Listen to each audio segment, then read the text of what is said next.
اعوذ باللہ من الشیطان الرجیم بسم اللہ الرحمن الرحیم۔ یہ بات تو کم و بیش سب ہی جانتے ہیں کہ سب سے پہلے انسان سیدنا آدم علیہ السلام ہیں۔ اب سوال پیدا ہوتا ہے کہ انسان سے پہلے کیا تھا، اور اللہ تعالیٰ نے اپنی بے شمار مخلوق میں سب سے پہلے کس چیز کو پیدا فرمایا؟ آئیے اس سوال کا جواب قرآن و حدیث سے حاصل کریں، کیونکہ مسلمان کی رہنمائی کے لیے روشنی یہی دو مینار ہیں۔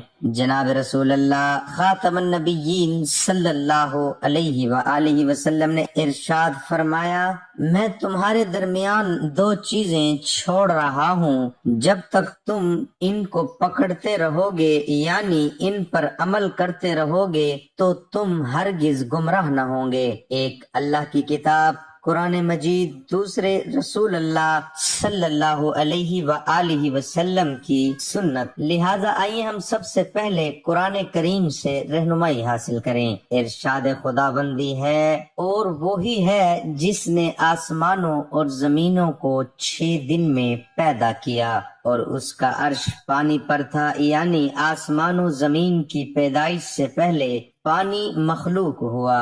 زمین اور اس کے متعلق چیزیں یہ سب 4 دن میں اللہ تعالیٰ کے حکم سے مکمل ہوئیں۔ 2 روز میں زمین بنائی گئی اور 2 روز میں ان کے متعلق یعنی زمین میں قسم قسم کے درخت، میوے، پھل، غلے، حیوانات، کانٹے وغیرہ پیدا فرمائے۔ زمین اور اس سے متعلق اشیاء کی پیدائش کے بعد اللہ تعالیٰ نے آسمانوں کی طرف توجہ فرمائی۔ آسمان کے وجود میں آنے سے پہلے سارا خلا دھوئیں کی طرح تھا۔ اس سے اللہ تعالیٰ نے 7 آسمان بنائے، پھر آسمان و زمین کے ملاپ سے دنیا بنائی گئی۔ آسمان سے سورج کی شعائیں آئیں، گرمی پڑی، ہوائیں اٹھیں، ان سے گرد اور بھاپ اوپر چڑھی، پھر پانی بن کر میہ برسا، جس کی بدولت زمین سے طرح طرح کی چیزیں پیدا ہوئیں۔ زمین و آسمان کے متعلقہ یہ سب کام اللہ تعالیٰ نے 6 دن میں مکمل فرمائے، جیسا کہ فرمایا گیا، بے شک تمہارا رب اللہ ہے جس نے آسمانوں اور زمینوں کو 6 دنوں میں پیدا کیا۔ قرآن کریم کی بیان کردہ ان آیتوں میں سے آیت جس کا ترجمہ یہ ہے، یہ بھی معلوم ہوا کہ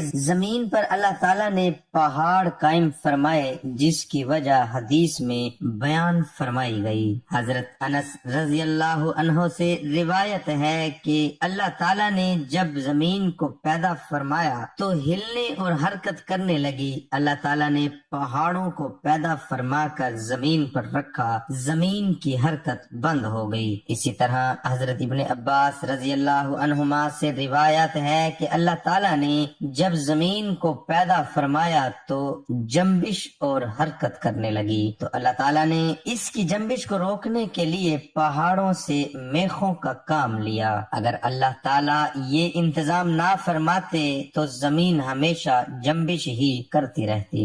ذرا تصور تو کریں کہ کسی جگہ زلزلہ آتا ہے تو اس وقت کیا حالت ہوتی ہے۔ موقع ملتا ہے تو لوگ جان بچانے کے لیے گھروں کو چھوڑ کر جنگلوں بیابان میں نکل بھاگنے کی فکر کرتے ہیں، اور اکثر تو ایسا ہوتا ہے کہ بھاگنے کا موقع ہی نہیں ملتا۔ لوگ سوتے سوتے لقمہ اجل بن جاتے ہیں۔ اگر اللہ تعالیٰ زمین کی جنبش روکنے کے لیے پہاڑوں کو اس پر قائم نہ فرماتے تو کیا ہوتا؟ یہ اللہ تعالیٰ کا ایک نظام ہے۔ اللہ تعالیٰ کے ہر کام میں بہتری ہے۔ اللہ تعالیٰ سے دعا ہے کہ اللہ تعالیٰ میرا سنانا اور آپ کا سننا اپنی بارگاہ رسالت میں قبول اور منظور فرمائے۔ آمین ثم آمین۔